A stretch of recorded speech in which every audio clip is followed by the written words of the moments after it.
আমি মুক্তি চাই। মানে? আমি তোমার সাথে আর রিলেশন রাখতে চাই না। কিন্তু কি হয়েছে সেটা তো বলবে। কিচ্ছু হয়নি। কথা নাই বার্তা নাই, হুট করে এসব কেন বলছো? তোমাকে আমার আর ভালো লাগে না।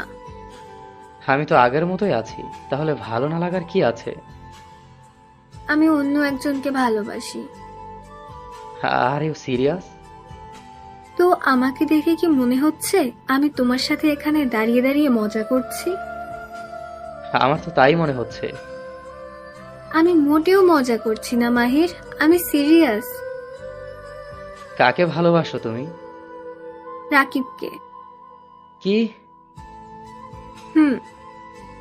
মাথা কি খারাপ হয়ে গেছে তোমার? ও তোমার সাথে? ও আমার সাথে যা করুক সেটা আমি বুঝবো, তোমার দেখতে হবে না। মেঘা, এই মজা আমার একদম ভালো লাগে না।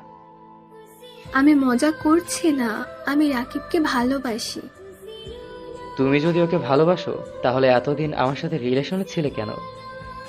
তখন তোমাকে ভালোবাসতাম আর এখন ওকে ভালোবাসি। তোমার কাছে আদৌ ভালোবাসার কোনো গুরুত্ব আছে মেঘা? থাকবে না কেন? যদি থাকতো তাহলে আজ আমি, কাল রাকিব হতো না। আমার ওকে ভালো লাগে। সেটা আমাকেও লাগতো।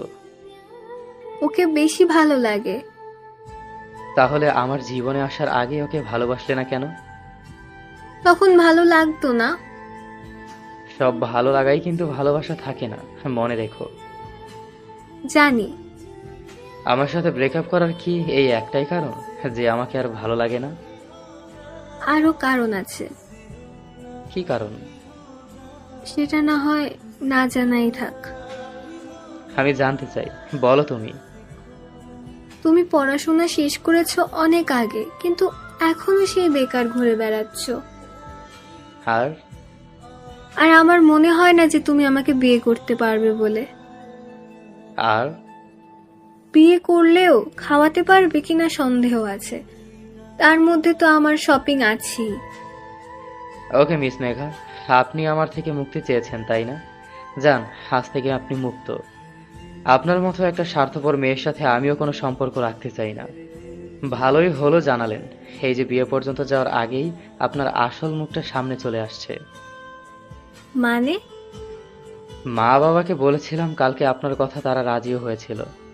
হয়তোবা 2-3 দিনের মধ্যে আপনার বাড়িতে গিয়ে আপনাকে সারপ্রাইজ দিতাম, কিন্তু পারলাম না। আফসোস। কিন্তু তাতে কি, এতে করে তো আমি আপনাকে চিনেছি, তাই না?